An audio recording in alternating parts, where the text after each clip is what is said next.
আপু তো ইমাদ ভাইয়াকে সরাসরি না করে দেয়, কিন্তু ইমাদ ভাইয়া আপুর পিছুই ছাড়লো না। একদম নাছোড়বান্ধার মতো যেমন আপুর পিছে পড়ে রইলো। শুধুমাত্র আপুর পিছনে না, আব্বু আম্মুকেও বিয়েতে রাজি করানোর জন্য উঠে পড়ে লাগলো। অতঃপর আব্বু আম্মু নানা চিন্তা ভাবনা করে বিয়েতে রাজি হয়ে গেলেন। ফ্ল্যাশব্যাক। সিঁড়ি বেয়ে নিচে নামার পর ড্রয়িং রুমে এসে মিম দেখলো রুমটি পুরো লোকালয়ে ভর্তি। রুমের প্রতিটি সদস্যই ইমাদ ভাইয়ার বাড়ি থেকে আগত। তাদের প্রত্যেকের মুখের ভিতর খাবার ঠোসা। এদের মাঝে মোটাসোটা গোছের একটা ছেলেকে দেখে মিমের চক্ষু ছানাবড়া হওয়ার জোগাড় হয়ে এলো। কম বয়সী একটা ছেলে আরামে বসে গোগ্রাসে গিলছে খাবারগুলো। ছেলেটির ভক্ষণ রূপ দেখে মিমের মুখ অটোমেটিক হাঁ হয়ে গেল। আর মনে মনে বলল, মস্ত বড় খাদক। শব্দটি বেরিয়ে এলো মুখ থেকে। ছেলেটির এত খাবার ঠুসা দেখে বেশ রাগও হলো মিমের। ছেলেটির বয়স তো একেবারেও কম নয়, সুতরাং একজনের বাড়িতে এসে কিভাবে খেতে হয়, কতটুকু খেতে হয় তা নিশ্চয়ই জানা আছে। মিমের অদ্ভুত লাগলো। মন চাইছে ছেলেটিকে বলি, এই যে খাদক, আপনি এতগুলো খাবার ঠুসে ঠুসে খাচ্ছেন। মিমের ভাবনার মাঝে মিমের মা ডেকে ওঠে, মিম, যা এটা দিয়ে আয় ওদের সামনে। আরেকটিতেও নিতে হবে তো, এটা দিয়ে তাড়াতাড়ি আয়। এতগুলো মানুষের সামনে মোটো আম্মুর এই আদেশ পালন করতে ইচ্ছে করলো না মিমের। কিন্তু এই আদেশ পালন না করলেও উপায় নেই, কারণ আম্মু তো মিমকে ট্রে হাতে ধরিয়ে আবার রান্নাঘরে ছুট দিয়েছে। আবার আশেপাশে কেউ নেই যে কারো হাতে ধরিয়ে দেবে এই ট্রেটা। অগত্যা বাধ্য হয়েই ট্রেটা নিয়ে যেতে হয় ড্রয়িং রুমে। মিষ্টির ট্রেটি সেন্টার টেবিলে রাখার সাথে সাথে মিমের দৃষ্টি চলে গেল সেই ছেলেটির উপর। সেই আদৃশ নামের ছেলেটি সোফায় বসে ভারী ব্যস্ত ভঙ্গিমায় ফোন টিপছে। আশেপাশে কোনো কিছুরই যেন তার ধ্যান নেই।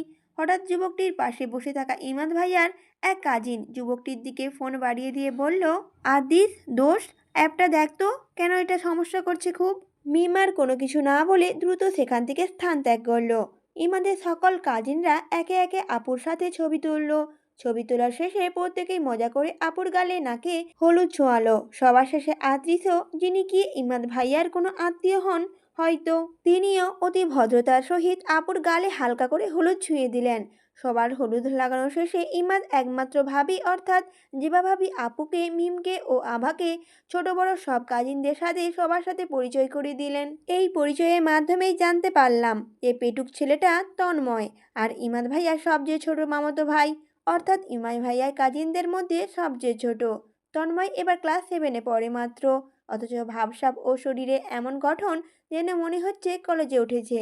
ইমাদের সব কাজিনদের মধ্যে সাদিক নামের ছেলেটি আচার ব্যবহার দেখে খানিকটা বিস্মিত ও অভিভূত হলো মিম। স্পষ্টত শুধু মিম নয়, বরং মিমের দুটো চাচাতো বোন লামিয়া এবং তাসমিনও তাকে দেখে অভিভূত হলো। যদিও তাদের দুজনের মধ্যে পছন্দ হওয়ার ব্যাপারটা সরাসরি শোনেনি, কিন্তু মিমের পিছনে দুজনে কানাকানি ও ফিসাফিসি শুনে ব্যাপারটি ঠিকই ধরতে পারল মিম। উপস্থিত সবার মাঝে সাদেক নামের ছেলেটি সবচেয়ে নম্র ও ভদ্র ব্যবহার। অবশ্য ওনাকে দেখে মাঝে মাঝে মনে হচ্ছে যে উনি এত হইচই দেখে খানিকটা বিরক্ত। ওনার এই বিরক্ত প্রতিক্রিয়া হিসেবে উনি নিজের চওড়া কপাল ও লম্বা নাকটা মাঝে মাঝে কুঞ্চিত করছে, আবার দাড়িবিহীন ফর্সা গালটায় মাঝে মাঝে হাত বুলিয়ে নিচ্ছেন। আপু সকলের সাথে আপাতত নাম জানার মাধ্যমেই পরিচিত হলো। এই বাড়ি হতে আগত সকলের পরিচিত হবার পরও আপুর সাথে পরিচিত হওয়ার জন্য একজন মানুষ বাকি ছিলেন। তিনি হলেন আদ্রিস। উনি তো এতক্ষণ এদের মাঝে ছিলই না, বরং ছাদের এক কোনায় রেলিংয়ে হেলান দিয়ে দাঁড়িয়ে শত চেঁচামেচির মাঝেও ফোনে মনোযোগী হয়ে কিছু দেখছিলেন উনি। যেভাবে আদ্রিসকে ডেকে উঠলেন, আদ্রিস, তুই ওখানে কি করছিস, এদিকে আয়। ভাবির ডাক শুনে আদ্রিস ভুরকুচকে তাদের দিকে তাকালো। কিছু সময়ের জন্য এদিকে তাকিয়ে কিছু একটা ভাবলো। অতঃপর ফোনটা পাঞ্জাবির পকেটে ঢুকিয়ে সোজা হয়ে দাঁড়িয়ে বললেন, কি হয়েছে ভাবি, ডাকছো কেন? যে ভাবি কপট রাগ দেখিয়ে বললেন, তুই কি এখানে ফোন টিপতে এসেছিস? বিয়েতে এসেছিস মজা করবি, তা না করে সারাদিন ফোন নিয়ে পড়ে থাকিস কেন? এদিকে এসে নাফিজাকে নিজের পরিচয় শুনিয়ে যা। তুই তো ওকে চিনেছিস, কিন্তু ও তো তোকে চেনেনি। জেবা ভাবির কথায় আদ্রিত মুখ ফিরিয়ে মৃদু হেসে দিলেন। অতঃপর পাঞ্জাবির হাতা গুটিয়ে নিতে নিতে স্টেজের দিকে এগিয়ে এলেন। পথে কেমন অদ্ভুত চাহনি নিয়ে মিমের দিকে তাকালেন। এক নজর তাকিয়ে আবার সরিয়ে নিলেন। তারপর স্টেজের দিকে যেতে যেতে হলুদের বাটি থেকে দু হাতে বেশ খানিকটা হলুদ মাখিয়ে নিলেন। তারপর সবাইকে অবাক করে দিয়ে আপুর দুগালে বেশ খানিকটা জায়গা জুড়ে হলুদ লাগিয়ে দিলেন। ওনার এমন কাণ্ডে মিম সহ বাকি সবাই থ বনে গেল। আদ্রিসের এমন কার্যকলাপ কেউ আশা করেনি। এদিকে আবুর অবস্থা দেখে আদ্রিস ভ্রু নাচিয়ে জেবা ভাবির উদ্দেশ্যে দুষ্টু হাসি দিয়ে বললেন, আমার পরিচয় নিয়ে নাফিজা ভাবির কাজ কি? আমায় পছন্দ হয়েছে বুঝি? বিয়ে শাদী করার প্ল্যানিং আছে নাকি? কথাটা বলে আপুর দিকে তাকিয়ে কৃত্রিম একটা গোয়েন্দা ধরনের ভাব নিয়ে সন্দেহের সুরে জিজ্ঞাসা করলেন আপুকে। কি নাফিজা ভাবি, মনে মনে কি চলছে আপনার? আমার বন্ধুকে ছেড়ে আমাকে ভাগিয়ে নিয়ে যাবেন না তো আবার? আর দিতে এমন কথায় মিম অবাক হয়ে তাকিয়ে রইল। উনি যে এমন মজা করে বসবেন তা কল্পনাই করতে পারেনি মিম। এদিকে ওনার এ কাজে জেবা ভাবি সহ সকলে হো হো করে হেসে উঠলেন, কিন্তু এতে মিমের আপু আদ্রিতে এমন কাণ্ডে লজ্জায় কাদা হয়ে গেল। সবার হাসাহাসি পর্ব শেষ হতে না হতেই আবা আলতো করে পিছন থেকে মিমকে ডাকলো। মিম ইশারায় ওকে জিজ্ঞাসা করতেই আভা ফিসফিস করে বলল, ছোট আপু ওদিকটা একটু চলো তো, কথা আছে। একথা বলে মিমকে টেনে নিয়ে স্টেজের পিছনে নিয়ে এলো। খানিকটা চিন্তিত কণ্ঠে ফিসফিস করে বলল আভা, ছোট আপু, ছোটখাটো না, বড় একটা বিপদ আসবে মনে হচ্ছে আমার। আবার কোনো কথা বুঝতে না পেরে মিম বলে উঠল, কি বলছিস, কিসের বিপদ আসবে? আবার ফিসফিস করে আবার বলল, আপুর যে ফুপু আছে না, ওই যে বেশি ক্যাটকেট করে। মিম চট করে বলে বসলো, আনোয়ারা দাদি? আভা বলে উঠল, হ্যাঁ হ্যাঁ, সেই আনোয়ারা দাদি।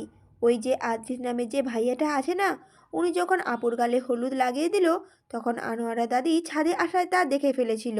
ওসব দেখেই না কেমন নাক ছিটকাতে ছিটকাতে চলে গেল। আমার তো এখন টেনশন হচ্ছে, উনি এ নিয়ে আবার কোনো হাঙ্গামা করে বসবে না তো? আবার কথা শুনে মিমও চিন্তায় পড়ে গেল। তবু ওকে সান্ত্বনা দিয়ে বলে উঠল, এত চিন্তা করিস না তো, কিছুই হবে না। শুধু শুধু ওসব নিয়ে চিন্তা করে মজাটাই নষ্ট করার দরকার কি বল? আর এখানে কি শুধু আমরা আছি নাকি? আমাদের মামি চাচিরাও তো আছে। সো নো চিন্তা, ফুর্তি শুধু। একথা বলে মিম আভাকে টেনে নিয়ে গিয়ে স্টেজের সামনে এসে দাঁড়ালো। ততক্ষণে আপু নিজের মুখ হতে অতিরিক্ত হলুদ মুছে ফেলেছে। আপু জেবা ভাবির উদ্দেশ্যে জিজ্ঞেস করলেন, উনি কি ইমাদের কোনো কাজিন হয়? জেবা ভাবি হেসে উত্তর দিলেন, আদ্রিস ইমাদের ছোটবেলার বন্ধু, শুধু ইমাদেরই নয়, তামিমেরও বন্ধু। একথা বলে ভাবি আদ্রিসের পাশে দাঁড়িয়ে থাকা ছেলেটির দিকে ইশারা করলেন। লক্ষ্য করে দেখল মিম, এই ছেলেটি সেই ছেলেটি যে ড্রয়িং রুমে আদ্রিসের পাশে বসেছিল। উনি সম্পর্কে ইমাদ ভাইয়ার ফুফাতো ভাই হন। সেই সাথে বন্ধুদের সম্পর্ক তো আছেই। জেবা ভাবি আপুর পাশে বসতে বসতে আদ্রিসকে উদ্দেশ্য করে বলল, তোমার সাথে খাতির জমাতে আর তোমাকে দেখবে বলে আদ্রিস ইমাদের কাছ থেকে ঠিকানা নিয়ে সকাল সকালই চলে আসে। কিন্তু এখানে এসে মনে হচ্ছে তার উদ্দেশ্য হাসিল করতে পারেনি, তাই না? আদ্রিসও তৎক্ষণাৎ ভীষণ আফসোসের সুরে বলে উঠল, আর বলো না জেবা ভাবি, ইমাদ এমন সময়ে বিয়ের ঢোল পিটালো যখন আমার হাতে নতুন প্রজেক্টরের কাজ। এদিকে কাজের প্রেশার আর ওইদিকে ইমাদের বিয়ে। বিশাল ঝামেলায় এক সময় পার করছি আমি। 4 দিন ছুটির জন্য বসের কাছে আবেদন করতে করতে হাঁপিয়ে উঠেছিলাম আমি। বস তবুও ছুটি দিলেন না, কারণ আমাদের এই প্রজেক্টরের কাজ আর একদিন করলেই শেষ হয়ে যাবে। বস বললেন কাজ করলেই আমি ছুটি নিতে পারবো, কিন্তু এর মধ্যে ইমাদের হলুদ অনুষ্ঠান, আমি ছুটি না নিয়ে থাকি কি করে বলো? অবশেষে বসকে ছুটির জন্য এই বলে রাজি করালাম, ফ্রি পেলেই কাজ করব আর রাত্রের মধ্যে বাকি সব কাজগুলো কমপ্লিট করব। তাই এতক্ষণ ধরে দাঁড়িয়ে দাঁড়িয়ে কাজ করছিলাম। এই বলে আদ্রিস একটা ফোঁস করে নিঃশ্বাস ছাড়লেন। আদ্রিসের বাচনভঙ্গি দেখে আপু মুচকি হেসে ফেললো। সেদিকে জেবা ভাবি আদ্রিসের মাথায় ছোট্ট একটা চাপড় দিয়ে বললেন, ওরে মশাই, তোর মতো ব্যস্ত মানুষ পৃথিবীতে আর দ্বিতীয়টি নেই বোধ হয়। একথা ভেবে মুচকি হেসে আপুকে জিজ্ঞাসা করলেন, তোমার কি মনে হয় এ ছেলে শান্ত? আপু উত্তরে বললেন, হ্যাঁ তাই তো। আপুর সম্মতি যেখানে ছোটখাটো একটা হাসির রোল পড়ে গেল। জেবা ভাবি হাসতে হাসতে বলে উঠলেন, ও শুধু বাইরের দিকে দেখলেই ভদ্র, কিন্তু ভেতরটা দুষ্টুমিতে ভরা। অপরিচিত কারোর সাথে বড্ড ফর্মাল একজন মানুষ, কিন্তু কাছের মানুষের সাথে তার ফর্মালিটির বালাই নেই। আমাদের বাড়িতে আগে আসো, তারপর দেখবে এই বিচ্ছু বাহিনী কাণ্ড কারখানা। আদ্রিস আর তামিম বাড়িতে আসলে বাড়িটা আর নিজের রূপেই থাকে না, পুরো 3 জঙ্গলি দখলে চলে যায়। ভাবির কথা শুনে আবার হাসির রোল পড়ে যায়। এদিকে মিম অবাক হয়ে বিড়বিড় করে বলতে থাকে, ভীষণ বিচ্ছু কোয়ালিটির ছেলে মনে হচ্ছে। মিমের কথা শেষ হতে দেরি, তবে আপুর ফোন বাজতে দেরি হলো না। আপুর ফোনটা মিমের হাতে থাকায় রিং হওয়ার সাথে সাথে মিম টের পেল। ফোনের স্ক্রিনে তাকিয়ে দেখলো অপরিচিত নাম্বার হতে কল এসেছে। ফোন নাম্বার সেভ না থাকায় মিম আর রিসিভ করলো না, বরং ওভাবেই রেখে দিল। এভাবে পর পর দুবার ফোন বাজলো। দ্বিতীয়বারে মিম খানিকটা বিরক্ত নিয়ে ফোনটা রিসিভ করলো। কল রিসিভ করতেই অপর পাশ হতে একটা পুরুষালী কণ্ঠস্বর ভেসে আসলো, নাফিসা, কলটা রিসিভ করছো না কেন? আমার সাথে কথা বলতে মন চায় না? এত অ্যাভয়েড করো কেন আমাকে? তুমি কি জানো না আমি তোমাকে কতটা ভালোবাসি? আমার কাছে ফিরে আসো নাফিসা। এক কাজ করো নাফিসা, ওই বাড়ি থেকে পালিয়ে চলে এসো, কিছুই আনতে হবে না সাথে। আমার শুধু তোমাকে চাই। আমরা বিয়ে করে ছোট্ট সুন্দর একটা সংসার করব। আমি তোমাকে খুব সুখে রাখবো না পিছা। প্লিজ আমার কাছে ফিরে এসো। তোমাকে ছাড়া এক মুহূর্ত। আর কিছু শুনলো না মিম। ফট করে ফোনটা কেটে দিল। তারপর হতভম্ব হয়ে দাঁড়িয়ে রইল মিম।